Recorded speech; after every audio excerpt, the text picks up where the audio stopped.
Hello everyone, and welcome to the first episode of StarFox Dark, a D&D game on the new NuTinni gaming channel. Thank you for watching. On the last episode, the group went to go investigate the Albatross Memorial and ran into some hidden Eldrazi forces.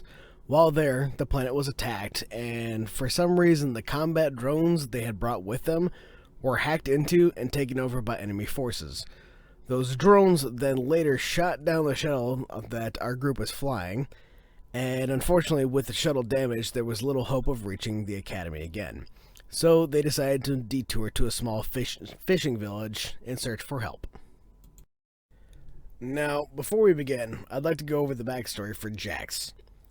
Jax was created by an organization called Synthetic Insights Ltd, and yes, that is a Mass Effect reference. Synthetic Insights were trying to create the ultimate assassination and guardian robot meant for their higher paying clients. Problem is, they didn't give him an emergency shutdown or friendly fire protocol.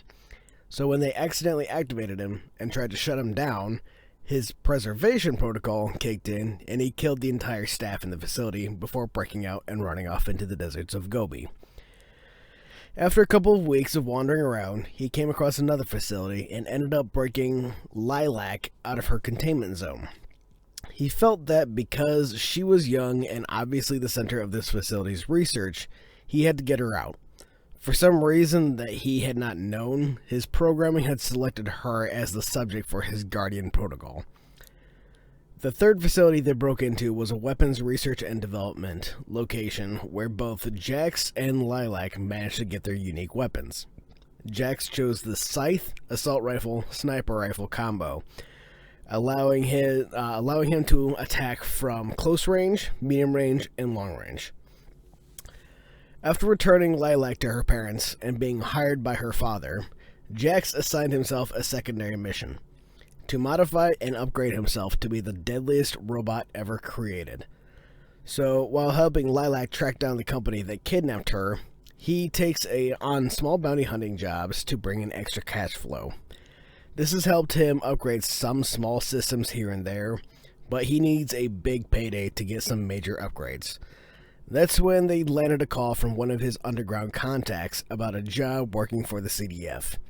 He and Lilly decided to give it a shot, and since the job was expecting to pay high. 2 weeks later, Jax and Lilly are with a group of people making a crash landing about 5 miles away from the town of Skarsgård, a small fishing village on the innermost part of a large bay, some 250 kilometers south of North City. The group gathers what they can carry and proceed to make the long walk to the town. After a little bit, they make it to the town, and they are met by a kid claiming to be the town's guard. Trying that whole thing where kids try to pretend that they're something that they're actually not. Anyways, Jax does not understand what pretend is, so he tells the kid why they're there, and that they need to talk to the town leaders. The kid offers to show them to the adults, and proceeds to walk away. As the group follows, they notice that the kid is kind of on the slower side, so Jax picks him up and puts him into the halfling holder on his back. This delights the kid to no end, and Lilly starts making jokes that the kid is now the king of Jax. She has to explain the whole pretend and playful thing to him, but he eventually gets it. Once they reach the town center, they find themselves in the middle of a mob. The entire town is out and arguing over something. It seems that half the town views the threats of Andros as a sham, while others are terrified and want to seek shelter.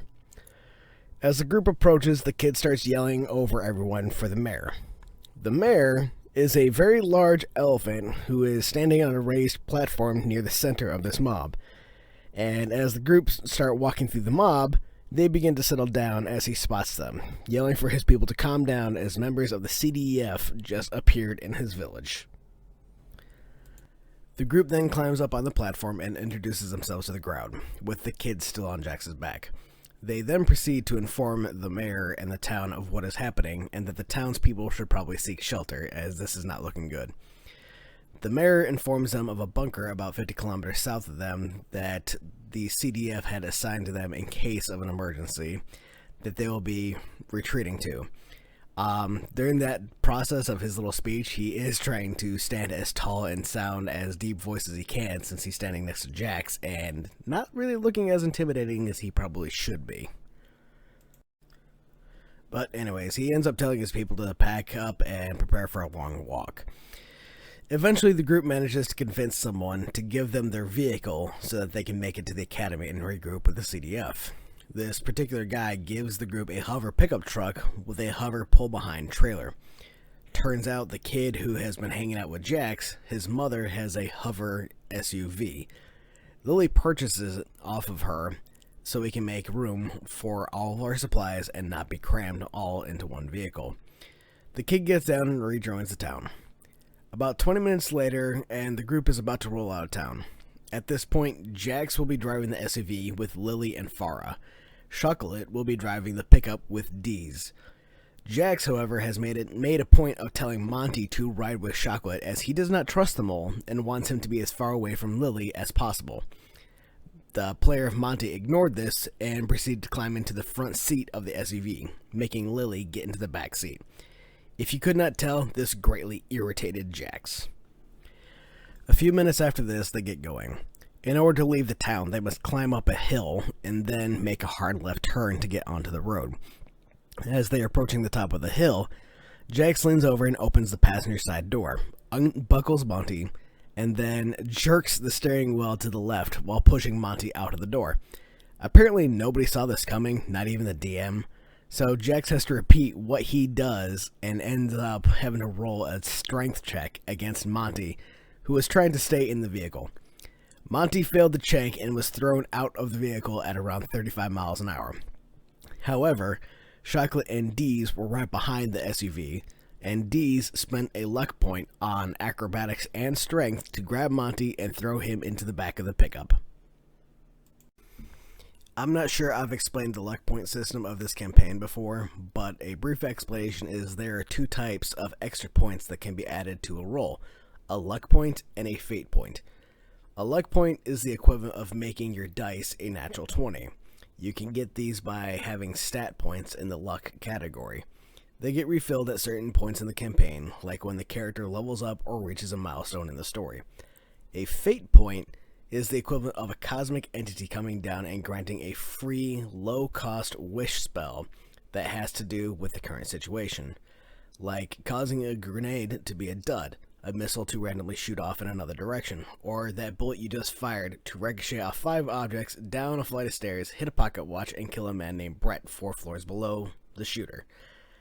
Fate points are only earned by doing something amazing that contributes to advancing the story, or by offering to take a doom point that the DM can use later against us. Usually the game starts off with a character having 2 of these fate points to call upon. Anyways, so Deeze decides to spend a luck point and ends up saving Monty from being left behind. The group then decides to head to North City, as there is an army base there where we can regroup with friendly forces and possibly get back to the Academy City. However, about 10 kilometers down the road, they are stopped by a convoy of military trucks and APCs, or armored personnel carriers.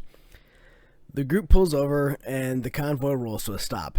The commander of the convoy pokes his head out and demands to know who we are and where we are going. We explain to him that we are a mercenary group working for the CDF. We were the ones who went to Albatross Memorial right before the attack and are headed back into the city to regroup. Farr confirms all this with him, and he wishes us the best of luck, saying that he would send a few trucks back to escort us, but he is currently under orders to get the people of the town we literally just left to safety. Afterward, we keep going until we come across a small village that is currently under attack by Andrazi forces. From what we can see from the trucks, the village was hit hard by something. Rubble and fire everywhere. What attracts our sight is the gunfire by the soldiers. Jax reaches back and cuts a hole in the roof of the SUV so Farah and Lilly can stand up and shoot while the vehicle is moving. Then turns the wheel and barrels right for the soldiers he can easily hit. Granted, this isn't a wheeled vehicle, so those he does hit take damage from the force and go under the vehicle, and do not get run over by it. While Jax and Chocolate drive through the village, Farah, Lilly, Deeze, and Monty are all firing their weapons and killing Andrazi soldiers. All of a sudden, Lilly calls out for us to halt. She had seen 3 soldiers down an alley that were teaming up on unarmed civilians. We quickly stop and get out to go down the alley. Right as we do, there are screams from a man and a woman, and then gunshots end them. We round the corner, and there are 3 armed lizard Andrazi standing over the corpses of a male and female fox. Behind them is another fox, who appears to be a child pinned underneath some concrete, with a Psyduck standing between her and the Andrazi. Before we can attack, one of the lizards hits the Psyduck in the head with the butt of his rifle. Lilly fucking snaps. When the Psyduck was struck, he sent out a mental pulse that she picked up on. When she snapped, she used some of her psychic powers to prevent the Andrazi from knowing we were there, and from attacking the girl or the Psyduck. Kinda a psychic suggestion to ignore them. This allowed our group to get a surprise round, even though we were not really being all that quiet in the slightest. But a hail of well-aimed bullets dropped all 3.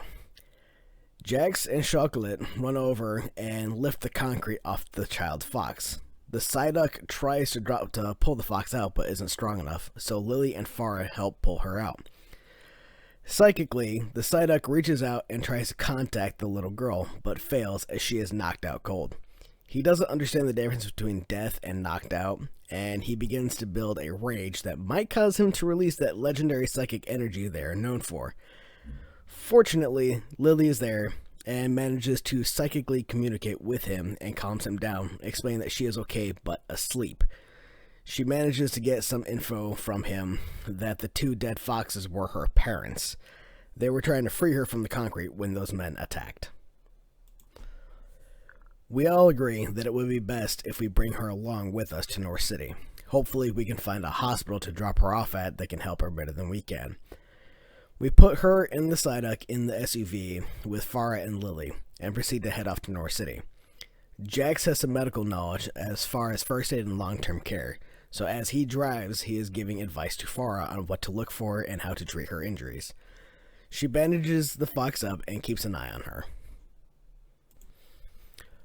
Unfortunately, our group had to end early that day, so this is where I shall bring this episode to a close. I am still working on a storytelling method that will tell enough of this epic tale, but not drag on like some of my previous posts with so much detail. If y'all like this shorter version better, please leave a comment below. Don't forget to like and subscribe, and hopefully my next video will be out in a short couple of weeks. Have a nice day, and remember, keep the dice rolling.